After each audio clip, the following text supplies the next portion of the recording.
អ្នកនរគ្នាថាតើអ្នកនរគ្នាធ្លាប់ឮកិរិយាសព្ទបាទនៅក្នុងភាសាបារាំងមួយដែលគេថា marcher ធ្លាប់ឮទេបាទ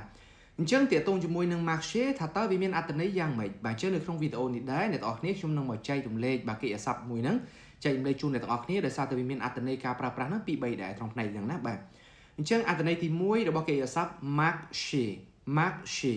បាទ marcher យើងបកប្រែថាដើរណាបាទដើរ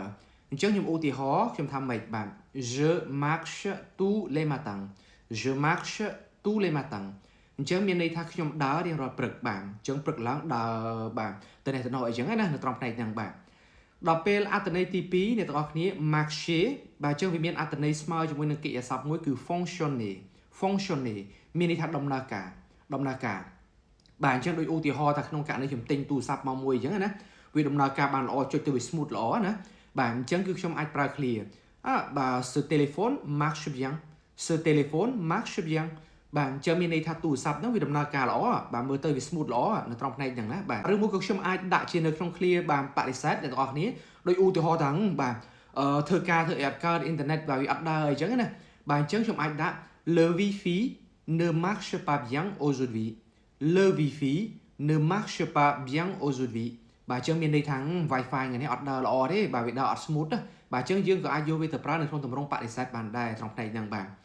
ហើយចុងក្រោយអ្នកទាំងអស់គ្នាគឺអ្នកទាំងអស់គ្នាខ្ញុំជឿថាអ្នកទាំងអស់គ្នាប្រកាសធ្លាប់ឮបាទ clear ដែលគេតែងតែនិយាយថាម៉េច ça marche បាទអញ្ចឹងនៅក្នុងភាសាបារាំង ça marche បាទអញ្ចឹងគឺយើងមានអត្ថន័យស្មើជាមួយនឹង OK d'accord très bien អីចឹងទៅមានន័យថាយើងយល់ស្របនៅត្រង់ផ្នែកហ្នឹងប៉ុន្តែទើបត្រង់ថាក្នុងករណីដែលយើងប្រើប្រាស់ ça marche វា plutôt à l'oral ភាគច្រើនយើងយកទៅនិយាយឬមួយក៏យើងប្រើជាលក្ខណៈ familiar វាមិនសូវជាផ្លូវការអីទេនៅត្រង់ផ្នែកហ្នឹងណាបាទអ្នកទាំងអស់គ្នាដូចឧទាហរណ៍ថាខ្ញុំចង់ជួបជាមួយមិត្តភក្តិខ្ញុំល្ងាចហ្នឹងអីចឹងណាអញ្ចឹងខ្ញុំថាម៉េចបាទអញ្ចឹង on se retrouve à 18h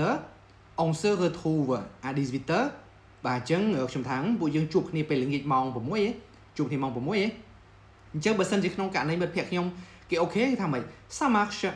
marche បាទអញ្ចឹងអា ça marche នេះអ្នកទាំងអស់គ្នាគឺយើងមានន័យថាអូខេបាទអូខេ